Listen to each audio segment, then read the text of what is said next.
बीनू, कहाँ चला गया ये लड़का? बीनू बेटा। ऊपर से ये टाइगर जब से यहाँ आया है न जाने क्यों रात भर रोता ही रहता है। अब तो मैं इसकी मनहूस आवाज से इतनी परेशान हो गई हूँ कि कभी कभी मन करता है इसे किसी जंगल में छुड़वा दूं। रिया परेशान होकर अपने 5 साल के बेटे बीनू को एक कमरे से दूसरे कमरे में ढूंढ रही थी। मेन गेट तो लॉक है, फिर बीनू कहाँ चला गया?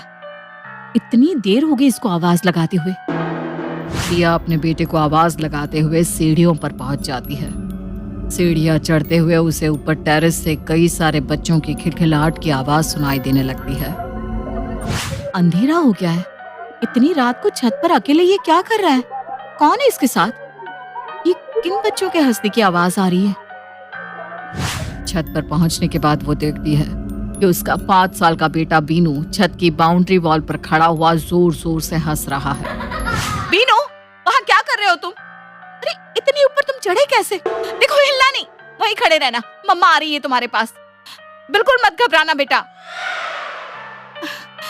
अकेले यहाँ क्या कर रहे थे तुम? और दीवार के ऊपर क्यों चढ़े थे बोलो? आपने मुझे नीचे क्यों उतारा? वो नाराज हो रहे हैं, जाने दो मुझे। कौन है यहाँ? मुझे तो यहाँ कोई नजर नहीं आ रहा। मम्मा वो लोग आपको देखकर छिप गए हैं। अभी तो यही थे मेरे साथ, उन्हें आपका आना अच्छा नहीं लगा। ये क्या बहकी बहकी बातें कर रहे हो? चलो नीचे, और आज के बाद अकेले ऊपर नहीं आओगे, समझे? बीनू की कही बातों को रिया सिरे से नकार भी नहीं पा रही थी, क्योंकि बच्चों के हंसने की आवाजें तो उसने भी खुद अपने कानों से सुनी थी। नीचे आकर बीनू को कमरे में छोड़कर रिया जैसे ही किचन में गई, उसे एक बार फिर से बीनू के कमरे से बच्चों की जोर जोर से हंसने की आवाज सुनाई देने लगी। अमित सिविल इंजीनियर था। हिमाचल में एक बहुत बड़े प्रोजेक्ट पर उसे काम मिला था। इसी काम के सिलसिले में वो अपना चंडीगढ़ वाला घर छोड़कर पत्नी रिया और बेटे बीनू को लेकर कंपनी के दिए हुए बंगले में शिफ्ट हो गया था। कुछ दिन बाद, अमित, ये जगह कुछ अजीब सी नहीं लगती तुम्हें? दूर दूर तक कोई इंसान नजर नहीं आता, बस बर्फ और सन्नाटा ही दिखाई देता है हर तरफ। अरे सामने का बंगला है ना, तुम दोस्ती बढ़ाओ उनसे, ठीक है? फिलहाल तो मैं चलता हूँ, बाकी बातें शाम को करते हैं। अमित के जाने के बाद रिया ने उम्मीद भरी नजर से एक बार फिर सामने वाले बंगले की तरफ देखा, लेकिन रोज की तरह अभी भी बंगले में सन्नाटा पसरा हुआ था। अजीब पड़ोसी है, एक बार हाय हेलो भी नहीं किया। इस बंगले को देखकर ऐसा लगता है जैसे ये बंगला नहीं, भूत बंगला हो। दिन ढल गया था। रिया खिड़की के पास बैठी अमित के लौटने का इंतजार कर रही थी कि तभी सामने वाले बंगले में लाइट ऑन हुई और रिया के ठीक सामने की खिड़की खोलकर एक औरत बाहर की ओर देखने लगी। हेलो। रिया के हेलो कहते ही वो औरत खिड़की के सामने से गायब हो गई और उस कमरे की लाइट भी ऑफ हो गई। रिया कुछ समझ पाती उससे पहले ही उसे अपनी खिड़की के बाहर एक औरत बच्ची के साथ खड़ी हुई दिखाई देती है। अरे आप तो अभी सामने खिड़की पर थी ना? हेलो, मेरा नाम दिव्या है। शायद आप मिलना चाह रही थी तो मैंने सोचा मैं ही आकर आपसे मिल लेती हूँ। आपको कैसे पता मैं आपसे मिलना चाहती थी? कहने का मतलब है कि इस सुनसान इलाके में पड़ोसियों के नाम पर एक हमारा ही तो बंगला है, ऐसे में कौन मिलना नहीं चाहेगा। ये आपकी बेटी है? रिया ने दिव्या के पीछे छिपकर खड़ी एक 5-6 साल की बच्ची की ओर उंगली करके पूछा। हाँ, मिष्टी नाम है इसका। अजनबियों से घबराती है इसलिए सामने नहीं आ रही। आप लोग शाम को आइए ना डिनर पर। बरसों बीत गए किसी को अपने घर डिनर पर बुलाए हुए। हाँ, क्यों नहीं। अमित के आने के बाद हम लोग 9 बजे तक आते हैं। थोड़ी देर बाद अमित ऑफिस से घर लौट कर आता है। रिया अमित को दिव्या के डिनर इनविटेशन के बारे में बताती है और फिर वे तीनों रेडी होकर दिव्या के बंगले पर पहुंच जाते हैं। बंगला बिल्कुल सुनसान दिखाई दे रहा था। जैसे ही अमित और रिया ने दरवाजा खोलकर अंदर हॉल में कदम रखा, न जाने कहां से एक काली बिल्ली ने आकर उनके ऊपर छलांग लगा दी। ये कैसा भद्दा मजाक है रिया? पूरे बंगले में अंधेरा है, ऊपर से यहाँ कोई दिखाई भी नहीं दे रहा, और पता नहीं कहां से इस बिल्ली ने हमारे ऊपर हमला कर दिया। रिया, आर यू श्योर दिव्या ने तुम्हें डिनर पर बुलाया है? ये भी कोई मजाक करने की बात है अमित? अपने घर बुलाकर ऐसे कौन करता है? रिया और अमित ने देखा कि बंगले में रखा हुआ सामान बिल्कुल पुराना और गंदा दिखाई दे रहा था, जैसे सालों से किसी ने इस्तेमाल ही ना किया हो। दीवारों पर लटकी तस्वीरों पर धूल जमा थी और जगह जगह मकड़ियों ने जाल बुन रखे थे। मुझे कुछ ठीक नहीं लग रहा अमित, हम लोग वापस चलते हैं। रिया और अमित जैसे ही हॉल से निकलने के लिए मुड़ते हैं, पीछे से दिव्या की आवाज सुनाई देती है। अरे रिया, कहाँ जा रही हो? अंदर आओ ना, मैं लाइट्स ऑन करती हूँ। दिव्या जैसे ही कमरे में इमरजेंसी लाइट ऑन करती है, वहां पर सब कुछ बिल्कुल साफ सुथरा और नॉर्मल दिखाई देने लगा था। लेकिन न जाने क्यों टाइगर लगातार भौंकता ही जा रहा था और बार बार ऊपर मुंह करके भयानक आवाज में रो भी रहा था। Tiger, tiger keep quiet tiger. पता नहीं क्या हो गया है इसको। अचानक ही दिव्या गुस्से में टाइगर की ओर देखती है और टाइगर रोते हुए चुपचाप मुंह नीचे करके जमीन पर बैठ जाता है। अमित, रिया और बीनू डाइनिंग टेबल पर बैठ जाते हैं। जैसे ही दिव्या खाना सर्व करने के लिए बर्तन का ढक्कन हटाती है, कमरे में चारों तरफ एक अजीब सी गंध फैल जाती है। ये कैसी स्मेल आ रही है? उफ, मेरा सर चकरा रहा है। रुको, मैं पानी लेकर आती हूँ। अमित, ये कैसा खाना है? मुझे इस खाने में से ही स्मेल आ रही है, मैं नहीं खा पाऊंगी ये खाना। रिया को पानी देकर दिव्या सबकी थाली में खाना परोसने लगती है।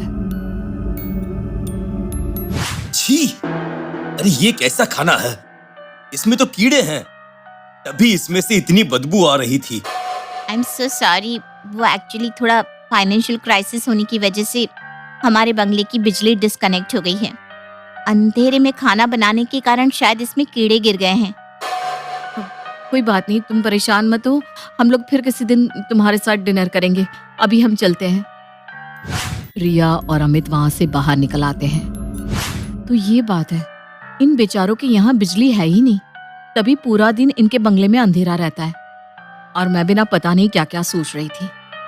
दिन के समय तो अक्सर बंगला नंबर 9 में सन्नाटा ही पसरा रहता, लेकिन जैसे जैसे शाम गहराने लगती, कभी दिव्या तो कभी उसका पति महेश बंगले की खिड़की पर खड़ा हुआ नजर आ जाता। रिया और अमित की भी उनसे दोस्ती हो गई थी और अब वो अक्सर रिया के यहाँ आने जाने लगे थे। अमित, एक बार टाइगर को दिखा लो ना। जब से हम लोग यहाँ आए हैं, इसका बिहेवियर कुछ अजीब ही है। पहले रात रात भर रोता रहता था और अब गुमसुम सा एक कोने में बैठा रहता है। मुझे लगता है इसकी तबीयत कुछ ठीक नहीं है। हाँ, ठीक कह रही हो। अच्छा प्रिया, तुमने बताया था ना कि दिव्या और महेश के 3 बच्चे हैं, लेकिन वो लोग जब भी हमारे घर आते हैं अकेले ही आते हैं, अपने बच्चों को लेकर क्यों नहीं आते? यहाँ तक कि पिछले 2 महीने में मैंने एक बार भी उनके बच्चे को नहीं देखा है। बात तो तुम्हारी ठीक है, मैंने भी उनके बच्चे एक भी बार नहीं देखे। दिव्या कहती है कि वो किसी के भी सामने आने से शर्माते हैं, इसलिए घर से बाहर ही नहीं निकलते। पता नहीं, मुझे तो ये फैमिली बहुत ही अजीब लगती है। तुम्हें ऐसा नहीं लगता? रिया और अमित बातें कर ही रहे थे कि तभी बंगले का मालिक घनश्याम उनके घर की बेल बजा देता है। अरे सर, कैसे हैं आप? अरे बंगले में आपको कोई प्रॉब्लम तो नहीं है? वैसे तो आपको मेरे बंगले में रहने में कोई प्रॉब्लम नहीं आएगी। मैंने बंगले को बहुत अच्छे से मेंटेन जो किया है। बस इस एरिया में रहने की एक ही प्रॉब्लम है कि यहाँ पर रहने वाला इंसान एकदम अकेला पड़ जाता है। अब ले देकर 2 ही बंगले हैं और उसमें भी सामने वाला बंगला बरसों से खाली पड़ा हुआ है। अरे आपसे किसने कहा कि सामने वाला बंगला खाली है? सामने तो दिव्या और महेश की फैमिली रहती है, अच्छे और मिलनसार लोग हैं। क्या नाम बताया मैडम आपने? दिव्या और महेश? अरे कोई गलतफहमी हो रही है आपको। सामने वाले बंगले में कोई नहीं रहता है मैडम। वो बंगला पिछले 12 सालों से ऐसे ही खाली पड़ा हुआ है। अरे हम बता रहे हैं ना, सामने फैमिली रहती है। आप रुकिए, मैं आपको अभी उनसे मिलवाती हूँ। अरे मैडम, जिस दिव्या और महेश की आप बात कर रही हैं ना, वो आज से 12 साल पहले इस बंगले में रहते थे। बहुत कर्ज में डूब गए थे। एक तो अकेलापन और ऊपर से लेनदारों के उलाहने। डिप्रेशन में आकर एक रात परिवार सहित आत्महत्या कर ली थी उन लोगों ने। उनके सुसाइड के बाद इस बंगले में कभी कोई रहने नहीं आया। और आप कह रही हैं कि आपने दिव्या और महेश को देखा है। मकान मालिक घनश्याम की बात सुनकर दिव्या और अमित के होश उड़ गए थे। पिछले कुछ दिनों से उनके साथ घट रही सभी अजीबोगरीब घटनाओं का उत्तर जैसे उन्हें मिल गया था। अब मुझे समझ में आया। अब समझ में आ रहा है कि बीनू क्यों ऐसा कहता था कि उसके दोस्त हमें देखकर छिप गए हैं। उसके कमरे से आती बच्चों के हंसने की आवाजें किसकी थी? दिव्या का बंगला इतना अजीब क्यों था? और वो खाना, हे भगवान, इसका मतलब इतने दिनों से हम जिनसे मिल रहे हैं वो इंसान नहीं, आत्माएं हैं। दिव्या और अमित का चेहरा डर से सफेद पड़ गया था। मकान मालिक घनश्याम पूरी कहानी सुनाकर वहां से जा चुका था।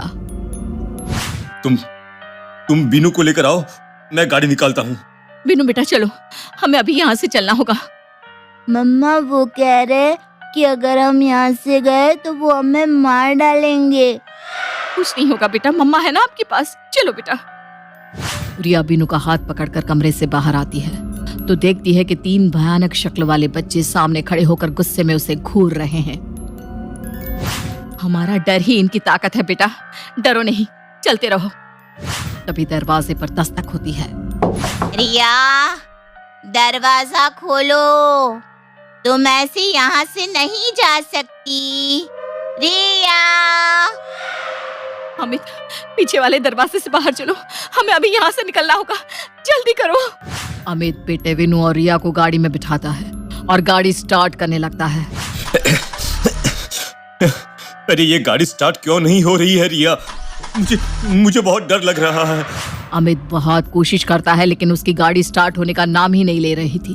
तभी आसमान में काले बादल घिराते हैं और तेज बरसात के साथ बिजली चमकने लगती है। बिजली की चमक में अमित को अपनी गाड़ी के सामने दिव्या और महेश डरावने चेहरे के साथ खड़े हुए दिखाई देते हैं।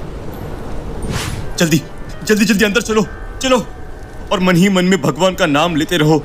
दिव्या और महेश समझ गए हैं कि हम लोग ये घर छोड़कर जा रहे हैं और शायद वे लोग हमें यहाँ से जाने नहीं देना चाहते। रिया और अमित दौड़ते हुए वापस अपने घर के अंदर आ जाते हैं और मन ही मन भगवान बजरंगबली का स्मरण करने लगते हैं। बाहर से लगातार महेश और दिव्या के दरवाजा पीटने की आवाज सुनाई दे रही थी। पूरी रात दिव्या और महेश की आत्मा तरह तरह से उन्हें डराने की कोशिश करती रहती है, लेकिन रिया और अमित एक दूसरे का हाथ थामे लगातार हनुमान चालीसा का पाठ करते जा रहे थे, जिसके कारण वो दोनों आत्माएं उनके नजदीक नहीं आ पा रही थी। रिया और अमित के जीवन की ये सबसे कठिन रात थी। अचानक दरवाजा पीटने की आवाज बंद हो जाती है। रिया देखती है कि उनकी घड़ी में सुबह 4 बजे का अलार्म बज रहा है। सुबह के 4 बज गए हैं, शायद इन आत्माओं की शक्ति खत्म हो गई है। अमित, यही कारण है कि ये लोग हमेशा रात में ही दिखाई देते थे। यही सही समय है, हमें इस बंगले को छोड़कर निकल जाना चाहिए। रिया की बात मानकर अमित एक बार फिर गाड़ी स्टार्ट करने की कोशिश करता है और इस बार वाकई गाड़ी स्टार्ट हो जाती है और वे तीनों अपनी जान बचाकर उस